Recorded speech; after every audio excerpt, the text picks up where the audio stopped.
Hey guys, welcome back to Man Meets Magic.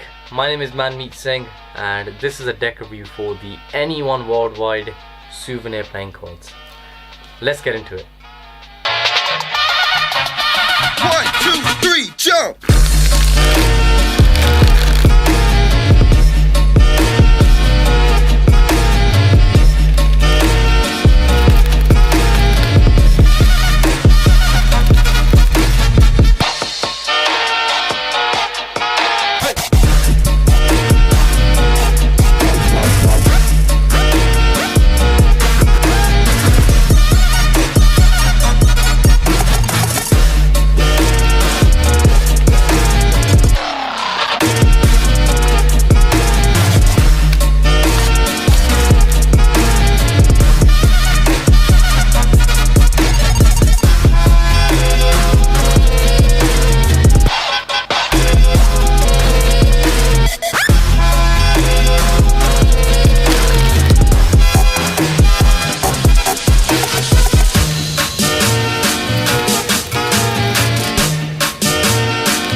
Wow.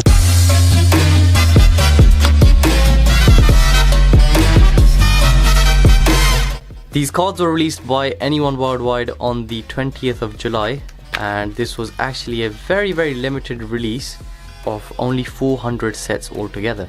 Starting off with the tuck box, both of these cards have very nice and simple boxes. The front has the back design of the cards and so does the back.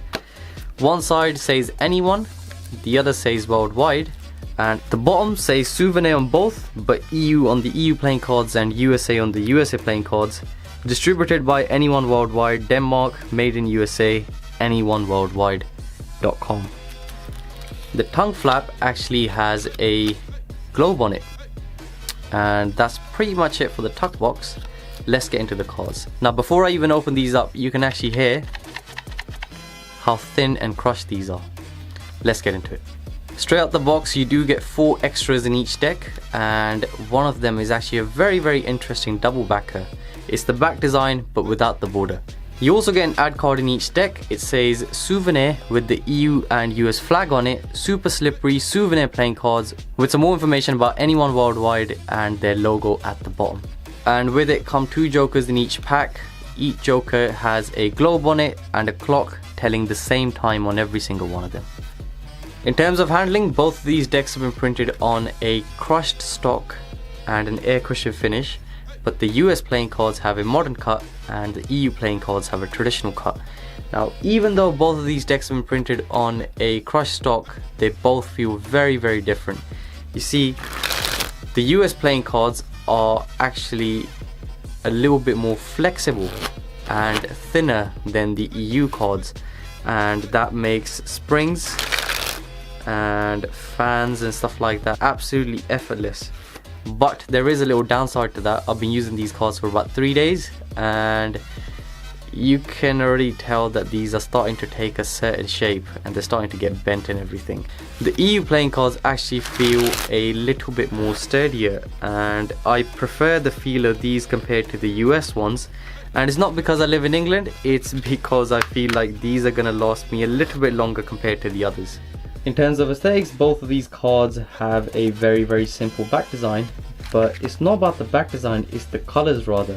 The colors really stand out. The blue, the yellow and the red, they're quite bright, and even though the camera might not do justice to them, but in real life they actually stand out from quite a distance, which makes them ideal for cardistry. But even though they've been made with the cardist in mind, I don't see why you can't use these for Magic. As for the faces of the cards, they're all USPCC standard. Here's a closer look at the royalty. I've taken a mixture of cards from each of these decks, and here are the jacks, the queens, the kings, and the only difference between the 2 decks, other than the back design, are the aces.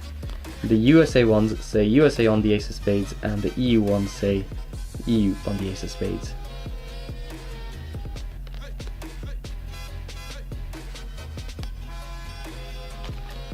Finally, I think both of these decks of cards are excellent, and I really like the concept behind these. Now, whether they're worth the €24 price tag, that's debatable, but it's anyone worldwide's product and they can charge even €50 for it if they want.